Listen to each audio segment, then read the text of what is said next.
Shalom, shalom. Estando en viernes vamos a mandar un resumen del video del Hitas, correspondiendo también a viernes y también a mañana Shabbat. Kiflain Letoshia, el viernes recibe doble porción en honor a Shabbat. Con respecto al Humash, el Humash de estos días continúa con la idea de los Korbanot. Se habla de Korban Hatat, Korban Hasham, diferentes Korbanot que vienen a perdonar diferentes tipos de pecados. Si es un pecado voluntario, quiere decir que lo hizo a propósito, un pecado que lo hizo sin saber, que lo hizo sin darse cuenta que iba a ser un pecado. Habla de Korbanot que vienen a perdonar cuando uno llega a prometer o hacer un juramento que fue en falso. También habla de los Korbanot cuando alguien llega a para decirlo así, lim'ol bakodesh, llega a profanar algo sagrado, llega a utilizar algo que no tenía permiso de utilizar, que es algo del Bet HaMikdash o parecido. Acá hay una enseñanza preciosa que nos enseña la Torá. Puede llegar a ser más caro el sacrificio cuando uno llega a pecar inintencionalmente, cuando alguien lo hace sin querer, más caro el corbán a cuando alguien llega a hacer algo con querer. En algunos de los casos, que es muy interesante, la lógica debería ser al revés. La lógica quizá que podríamos pensar en primera instancia, diciendo alguien hizo un pecado a propósito, con querer, sabiendo que es algo malo, debe de pagar mucho más.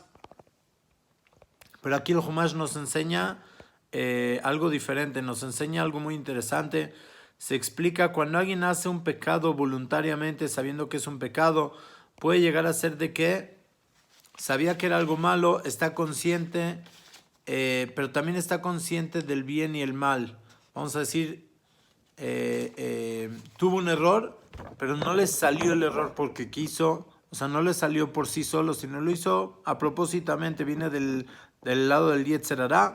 En cambio, cuando una persona llega a hacer un pecado y sin saber, o sea, le salió por sí solo, sin saber que era un pecado, se llega a explicar que eso viene de algo subconsciente, de que es algo de que, vamos a llamarlo así, más por esencia misma fue de que llegó a ser el pecado, que sí que es algo que viene de una parte muy profunda de la persona, aunque no estaba consciente. Entonces, eso demuestra que como que lleva la maldad por default, si lo podemos decir así, por primera instancia, como por automático. Entonces ahí la Torah quiere ayudarle a la persona que las cosas que le sale por automático a alguien que le salgan bien, que venga del lado bueno.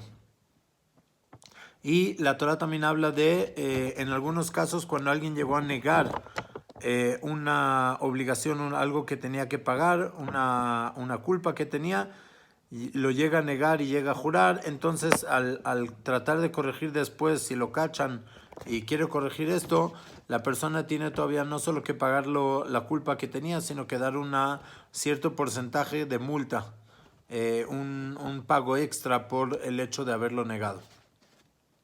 Con respecto al Teilim, el Teilim del viernes, que es 2 de Nisan, estamos en los capítulos del 10 al 17, capítulos muy muy interesantes. Hablan de qué pasa cuando uno ve de que alguien malvado está teniendo mucho éxito y alguien justo, un tzadik, le va mal en algunas cosas. Saber que a propósito Hashem hay veces lo hace a propósito para que el tzadik tenga su pago completo arriba, y el poco castigo que le tendría se lo está dando en este mundo, y del otro lado de la moneda también para el caso opuesto con el Rasha, que le va bien en este mundo. Estos capítulos de Teilim también hablan hablan muy muy en contra de cuando hay Yudim que llegan a culpar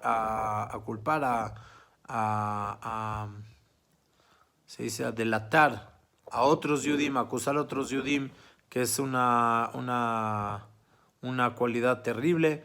Estos capítulos de Tilim hablan de una tefilá muy especial por la extensión tan larga del exilio que tenemos, la destrucción de los dos Bet Mikdash, y también habla algún capítulo de Tilim de hoy de diferentes cualidades muy buenas que debemos de tener para llegar al Gan Eden. Teilim precioso. Y también habla el Teilim de nunca pedir por mérito propio. Aun si alguien tiene algún mérito, pedir siempre por los méritos de los padres y los méritos propios dejarlos para los descendientes de uno. Hablando del Teilim de Shabbat, del Teilim de mañana, que va a ser del 18 al 22, capítulo 18 al 22, que corresponden al día 3 del mes.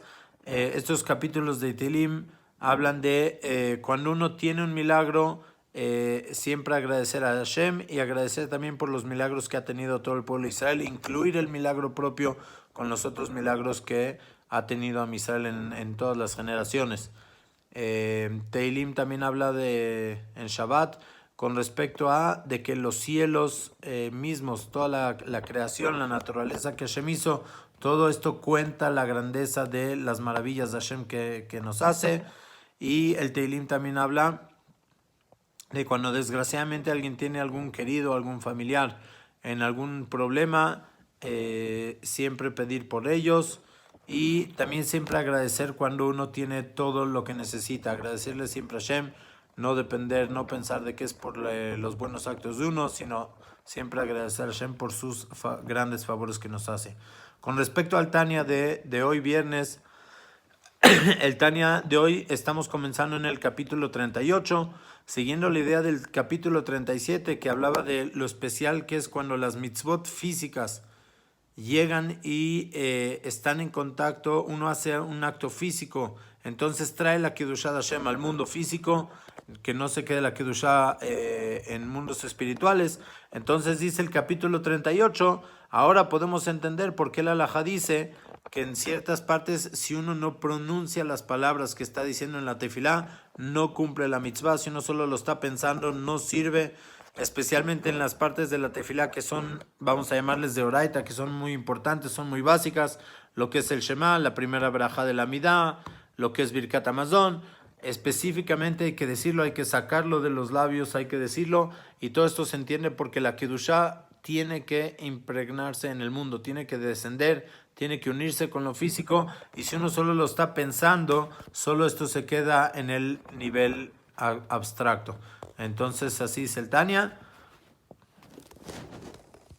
Con respecto al Ayom Yom, el Ayom Yom del viernes habla, justamente es 2 de Nisan, un día súper especial, son 100 años exactos que se cumplen ahora del fallecimiento del Rebbe Rashab, el quinto Rebbe de Chabad, Rabbi Shalom Dober, que cuando falleció fue sábado en la noche, ese sábado era Shabbat Vaikra, y el Shabbat era Rosh Chodesh, y en la noche ya era, la noche que ya corresponde al día domingo, era el 2 de Nisan. Ahora se cumplen exactamente 100 años.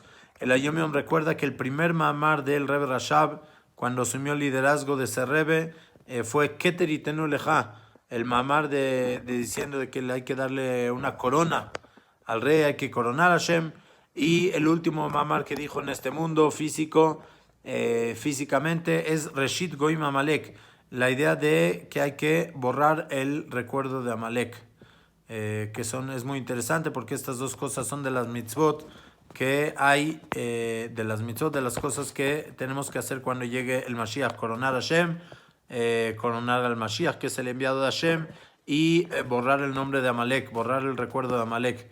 Y el Ayom Yom de Shabbat habla con respecto a los estudios diarios del Rebbe Rashab. Comenta de que el Rebbe Rashab todos los días estudiaba la porción de la Parashá de Humash con Rashi, que es uno de los estudios del Hitas. Estudiaba todos los días capítulos del Tanaj de memoria, un capítulo de Torah, un capítulo de Nebim, un capítulo de Ketubim cada día. Estudiaba Gemara profundamente, 2 hojas de Gemara por semana, y tenía otro estudio de Gemara de una manera más de paso, sin tanta profundidad, 3 hojas de Gemara por día, 3 dapim. Estudiaba también Gemara Yerushalmi todos los días. Estudiaba, hay veces, no todos los días, pero hay veces estudiaba de los poskim, de los legisladores, análisis de halajá. Y también cada año llegaba a estudiar todo el Midrash Rabbah. llegaba cuando hay demasiado en alguna semana, llegaba a pedir prestado y en otra semana lo recuperaba, pero todos los años llegaba a completar el Midrash Rabbah. Es impresionante, pues nos da para entender un poquito lo que uno puede hacer en estudio de Torah. Que tengamos un Hodesh súper lleno de Berajot, de Nisim, de milagros, de cosas buenas. Hasta luego, saludos. Shabbat Shalom.